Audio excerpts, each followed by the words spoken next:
Allocution prononcée à l'Hôtel de Ville de Paris le 25 août 1944. Pourquoi voulez-vous que nous dissimulions l'émotion qui nous étreint tous, hommes et femmes, qui sommes ici, chez nous, dans Paris debout pour se libérer, et qui a su le faire de ses mains? Non, nous ne dissimulerons pas cette émotion profonde et sacrée. Il y a là des minutes qui dépassent chacune de nos pauvres vies. Paris, Paris outragé, Paris brisé, Paris martyrisé, mais Paris libéré, libéré par lui-même, libéré par son peuple avec le concours des armées de la France, avec l'appui et le concours de la France tout entière, de la France qui se bat, de la seule France, de la vraie France, de la France éternelle. Eh bien, puisque l'ennemi qui tenait Paris a capitulé dans nos mains, la France rentre à Paris, chez elle. Elle y rentre sanglante, mais bien résolue. Elle y rentre éclairée par l'immense leçon, mais plus certaine que jamais, de ses devoirs et de ses droits.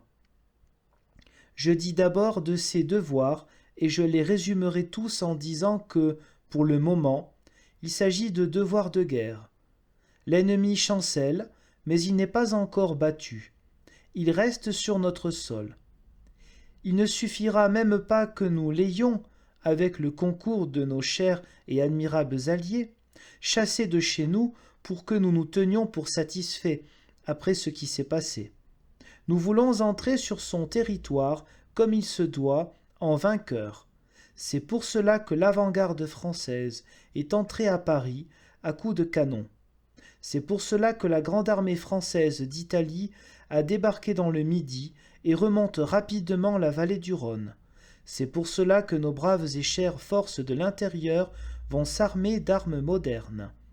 C'est pour cette revanche, cette vengeance et cette justice que nous continuerons de nous battre jusqu'au dernier jour, jusqu'au jour de la victoire totale et complète.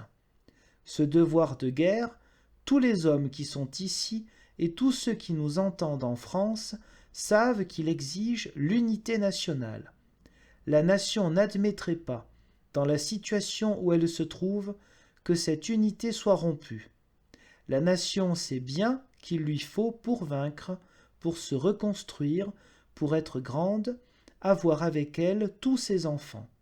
La nation sait bien que ses fils et ses filles, tous ses filles et toutes ses filles, hormis quelques malheureux traîtres qui se sont livrés à l'ennemi et qui connaissent ou connaîtront la rigueur des lois, oui, que tous les fils et toutes les filles de la France, fraternellement, la main dans la main.